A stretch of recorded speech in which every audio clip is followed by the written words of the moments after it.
কিন্তু পালাস থেকে 20 বছর 25 বছর 30 বছর আগে যারা শুনছেন, যারা গাইছে বা যারা শুনছেন, আমরা তোরা দেখিও নাই শুনিও নাই, কিন্তু আমরা আমার যারা মুরব্বী তাদের মুখে শুনি আজ থেকে 20 25 30 বছর আগে আমার দাদা গুরু আব্দুল রশিদ সরকার, পরশালী দেওয়ান, ননী ঠাকুর, এই শিল্পী যারা, এই মাপের যারা শিল্পী, তারা এই শরীয়ত মারফত পালা গান গাইতে গিয়ে বললে বেহালা ভাঙ্গে হেলাইছে। বাইরে বাড়ি করতে গিয়ে কেউ বেহালা কেউ সারিন দেয়, উমুক উমুক মারছে, হ্যান করছে তেন করছে। আমার কথা হইলো আমরা যেহেতু আজকে চাচা ভাতিজা গান, আমরা এমন কিছু কথা এমন কিছু গান বলবো না যে কথা, যে কথার কারণে, যে গানের কারণে তর্ক বিতর্ক সৃষ্টি হয়। কি কোন যত পালা আছে 64টা পালা বর্তমান বাউল শিল্পীরা এই পর্যন্ত রিসার্চ করছে, এই 64টা পালার ভিতরে সবচাইতে এই তর্ক বিতর্কর পালা হইল শরীয়ত এবং মারফত। কিন্তু আমার একটা হিসাব হইল, আমি একেবারেই ছোট একজন মানুষ, আমি ওই রকম পালা গান, পালা কথা, পালা গান এখন পর্যন্ত শিখি নাই। আমি এমনভাবেই গাবো যেন আমার চাচার পিছনে পিছনে একটু যাইতে পারি। সত্য যেটা, এটার কোনো মানে ধ্বংস নাই। কি বলেন? তো সত্য যেখানে সেখান থেকে আমি শুরু করে আমার যিনি, আমার নামের নাম আরেকজন, তার নাম আনোয়ার দেওয়ান। সে আমাদের নবাবগঞ্জ যন্ত্রাইল তার বাড়ি ছিলেন, আমাদের দাদাগুরু বাউল সম্রাট রশিদ সরকারের যিনি উস্তাদ ছিলেন, সে আনোয়ার দেওয়ান সাহেবের একটি গান আমি গিয়ে বসবো। অল্প সময়ের মধ্যে এই পালাটা শেষ করবো, আবার সামনের যে স্টেজ পামু ওই স্টেজে একটু দেখা যায় চেষ্টা করবো। ধন্যবাদ।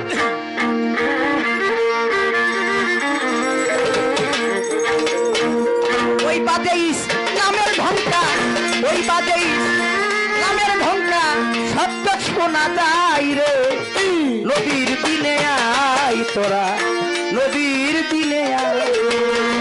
ওই বাজে ইসলামের ঢঙ্কা, ওই বাজে ইসলামের ঢঙ্কা শব্দ শোনা যায় রে, নবীর দিনে আয় তোরা, নবীর দিনে আয়, নবীর দিনে আয় রে ভাই, নবীর দিনে আয়।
নবীর দিনে আয় তোরা, নবীর দিনে আয়।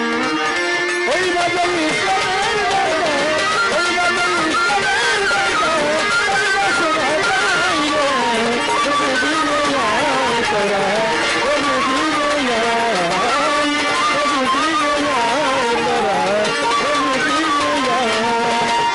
বনের পশু নবী দিনা,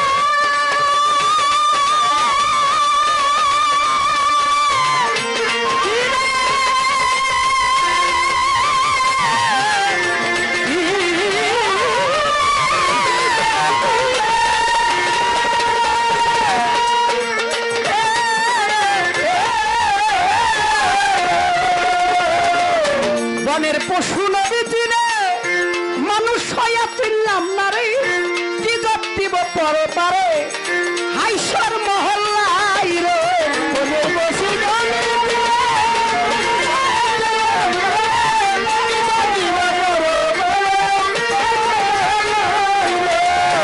আস্তে কথা যদিও বলবো না, আবার যেটা বাদে আসবো সেটা ছাড়বো না।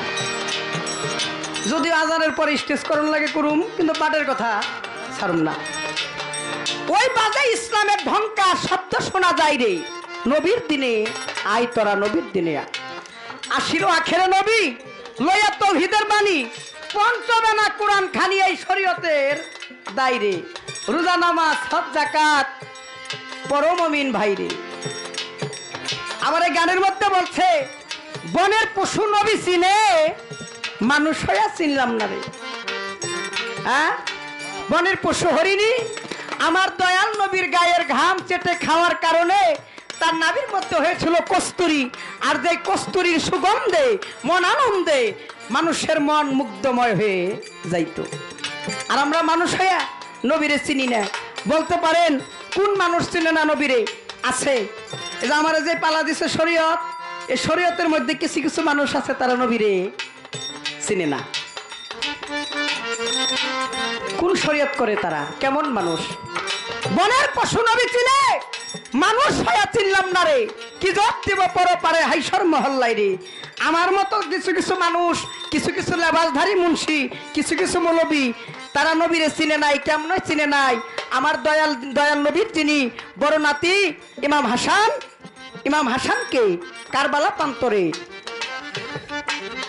যেদিন শহীদ করা হইল, আপনার অনেক ইতিহাসটা জানেন। কারবালা প্রান্তরে যেদিন ইমাম হাসানকে শহীদ করা হইল, ইমাম হোসেনকে শহীদ করা হইল, সেদিন যারা শহীদ করলেন তাদের মাথায় ছিল টুপি, মুখে ছিল দাড়ি, গায়ে পরন ছিল পাঞ্জাবি জুব্বা পায়জামা। কি বাবা? হ্যাঁ, 600 আলেম সেই দিন ওই কারবালা প্রান্তরের মধ্যে ছিলেন। তাদের লেবাস ছিল মুলবি লেবাস, মাথার মধ্যে টুপি, মুখের মধ্যে দাড়ি, পাঞ্জাবি পায়জামা পরা। ইমাম হোসেনকে যেদিন গলার মধ্যে তরোয়াল ধরে জবাই করলেন, সেই দিন ওই মুন্সিদের যিনি প্রধান, সেই ব্যক্তি ওই জল্লাদ যেজন জবাই করে, জল্লাদ তাকে বলা হয় সীমার। তারে বলা হয় এই সীমার, হোসেনের গলাটা তাড়াতাড়ি কাটো, তাড়াতাড়ি। কই কেন? ওই আসর ওয়াক্তের আজান দিব, মসজিদে নামাজ পড়তে হইব। দয়াল নবীর কলিজার টুকরা মা ফাতেমার নয়নের তারা, যাদেরকে সৃষ্টি না করলে আল্লাহ পাক পৃথিবী সৃষ্টি করতেন না, যাদের জন্য আল্লাহ পাক পৃথিবী সৃষ্টি করলেন, তাদের গলা কাইতে তারা আসর ওয়াক্তের নামাজ পড়বো। তারা যে এক ধরনের মৌলবী, তারা তো দয়াল নবীর চিনে নাই। কি বাবা? নাকি দয়াল নবীর নাতিরে যারা জবাই করে আসর ওয়াক্তের নামাজ পড়বো, তারাও তো মানুষ। হ্যাঁ, আর আমিও তো আনোয়ার দন একটা মানুষ। তাই তো ওই আনোয়ার দন বলছে, রশিদ সরকারের যিনি উস্তাদ, বনের পশু নবী চিনে, তোরা মানুষ হইয়া চিনলি না রে, কি জব দিবি পরপারে হাইসর মহল্লাই রে। তাই আজকে যে আমরা গান করব, এমন কিছু কথাবার্তা মঞ্চের মধ্যে বলবো যেন ওই কথাগুলি দয়াল নবীর সহি শুদ্ধ কথা থাকে। দয়াল নবীর আহলে ভক্ত যারা, আহলে বায়াত ভক্ত যারা, এই তরিকার মধ্যে থাইকে যেন আমরা শরীয়ত শুদ্ধ, শহীদাই শরীয়তটা, হাক্কানি যাই শরীয়তটা, সেই শরীয়তটা গাবো। এ যদি শরীয়ত আর ওহাবি শরীয়ত আমি আনোয়ার দন গাবো না।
তোরা নবীর দিনে নবীর দিনে আই তোরা নবীর দিনে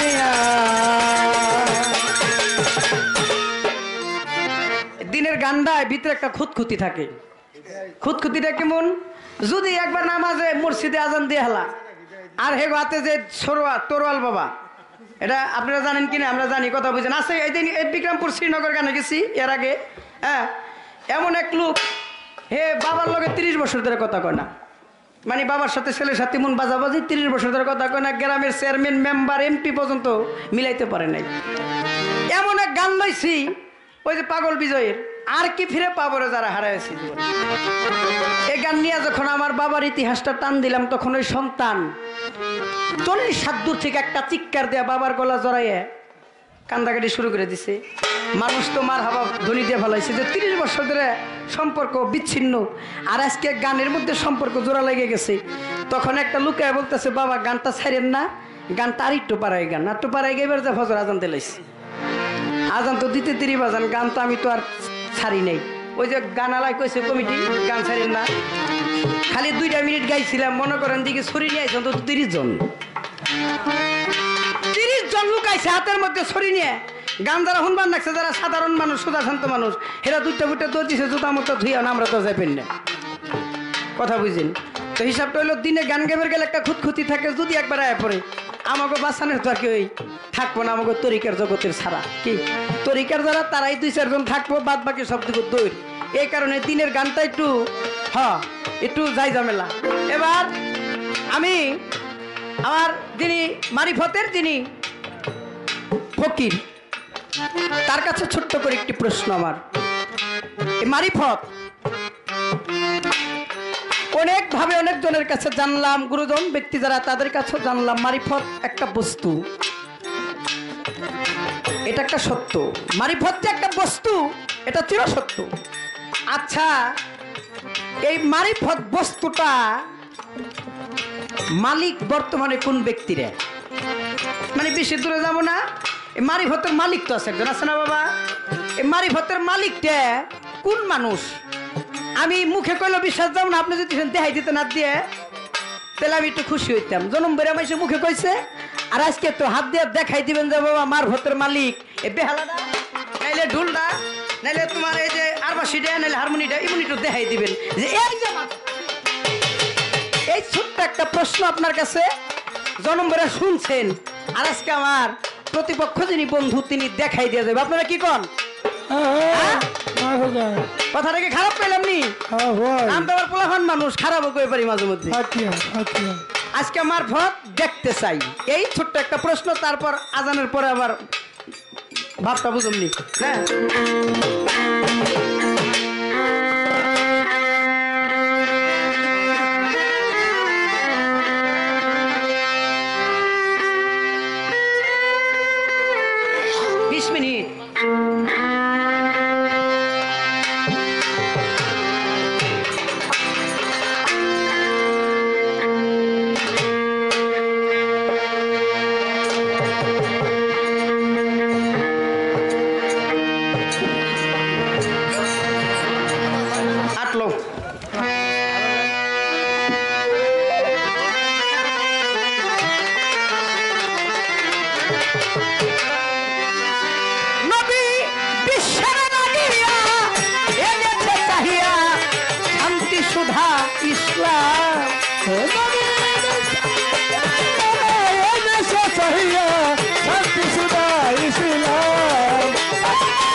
সাধনায় পাহাড় গায়ে হেরা ছিলেন নবী সাধনা, পাহাড় গায়ে হেরা ছিলেন নবী সাধনা।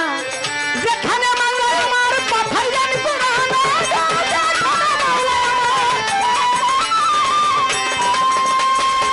যেখানে আল্লাহ আমার পাঠালেন কোরআন, কাঁপিলেন হেরা,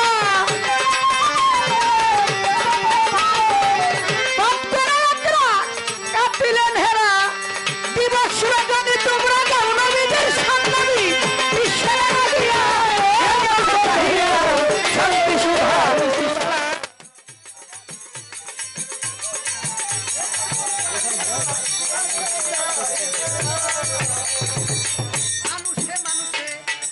বাঁধে প্রেম পাশে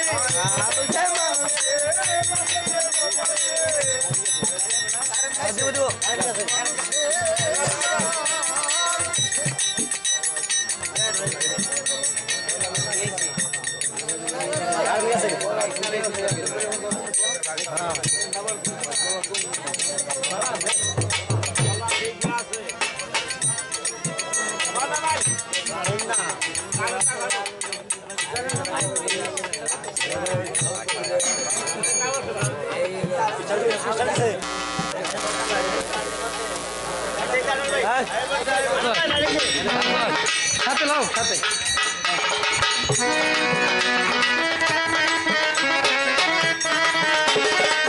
মানুষে মানুষে বাঁধে প্রেম পাশে মানুষে মানুষে বাঁধে প্রেম পাশে মানুষে মানুষে বাঁধে প্রেম পাশে ভক্তি বিশ্বাসে তোমরা দাও নবীর ভক্তি বিশ্বাসে তোমরা লাও নবীর বিশ্বের লাগিয়া শান্তি সুধাই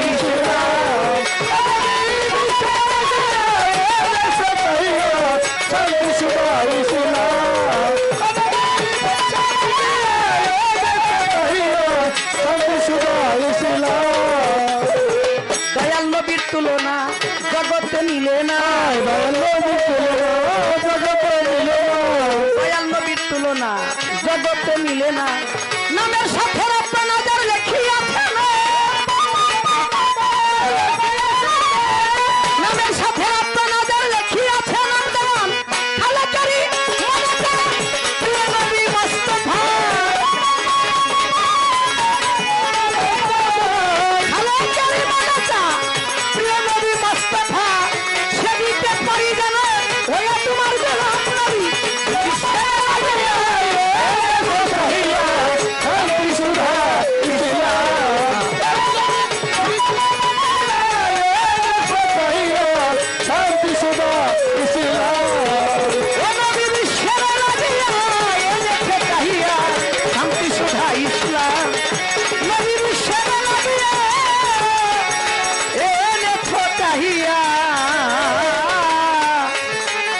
এই শান্তি সুধা ইসলাম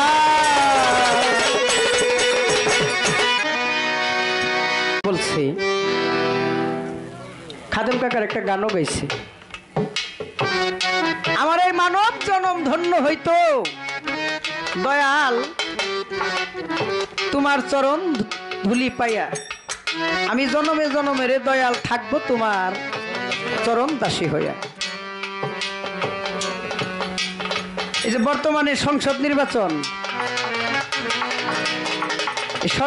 সংসদ নির্বাচনের জন্য অনেক নেতা নেত্রীরা দেখবেন টাকা পয়সার বস্তা নিয়ে নির্বাচন কমিশনার কাছে যায় নমিনেশন কেনার জন্য ঠিক না বাবা কোটি কোটি টাকা বস্তা ভরে যায় নিয়ে নমিনেশন কেনার জন্য দেখা যায় কারোর টাকার পাওয়ারে দেয় আবার কারোর যোগ্যতার পাওয়ারে দেয় সবাই কিন্তু টাকার পাওয়ারে নমিনেশন দেয় না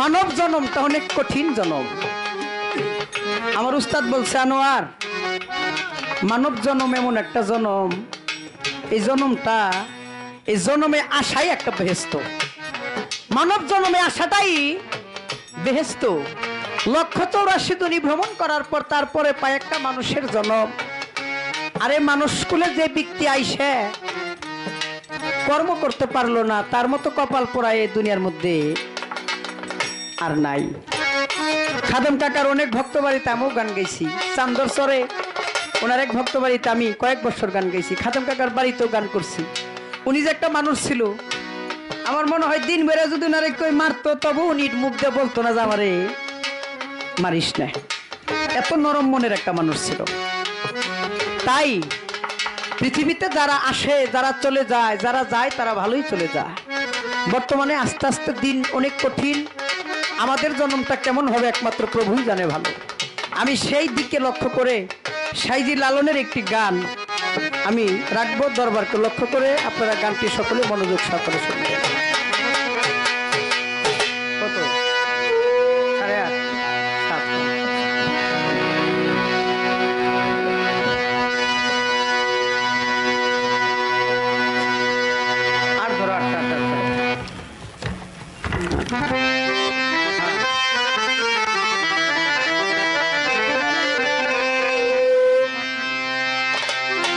নইলে মর্দ সাকি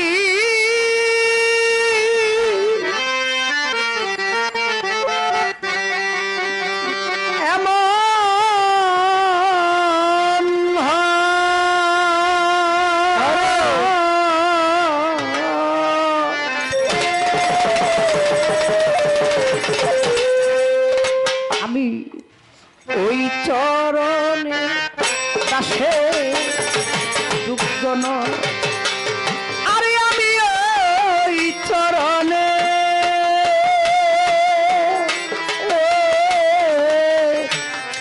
ওই চরণে দাসের যোগ্য নয়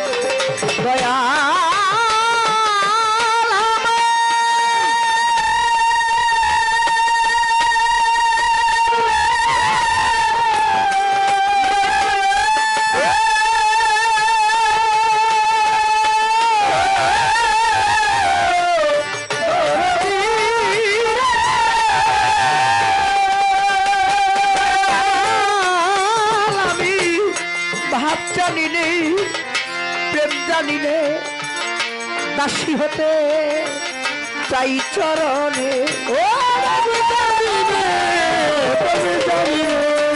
দাসী হতে চাই চরণে রসিক চান আমি ভাত জানি নে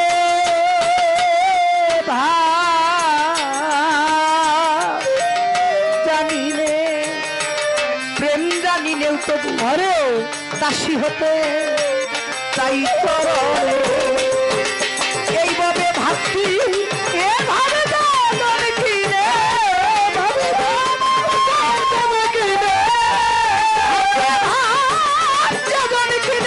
সেই তো রাঙা চরণ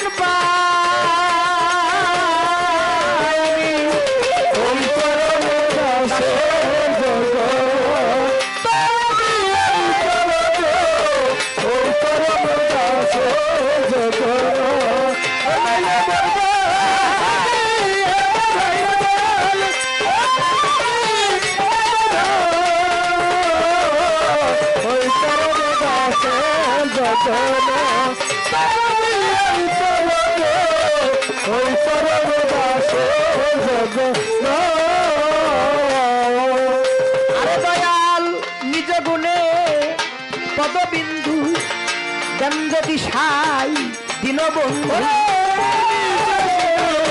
পদবিন্দু দেন যদি সাই দীনবন্ধু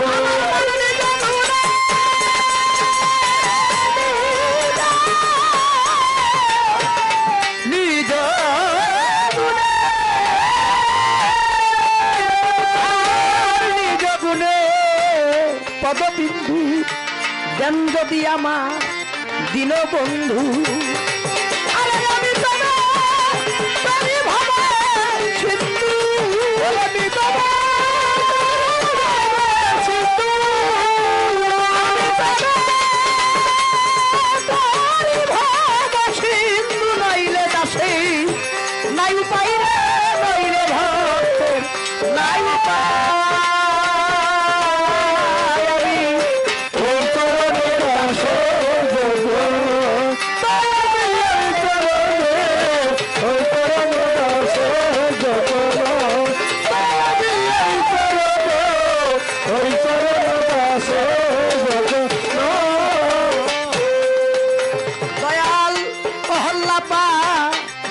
ছিল গুরু পদস্পর্শে মানুষ হইল ছিল গুরু পদ ভোলাই মামল হলো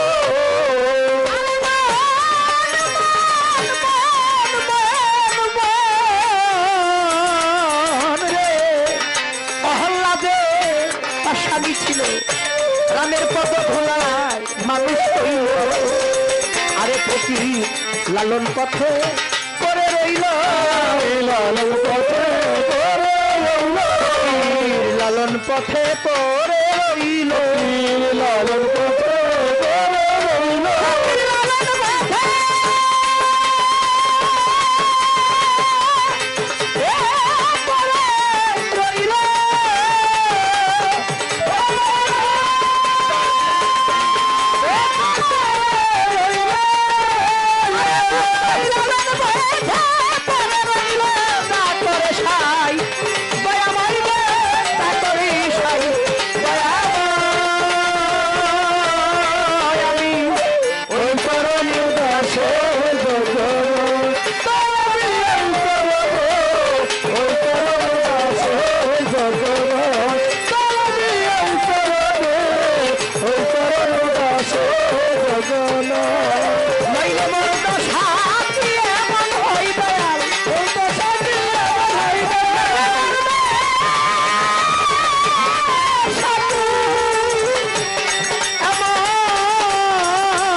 আমি ওই চরণে পাশে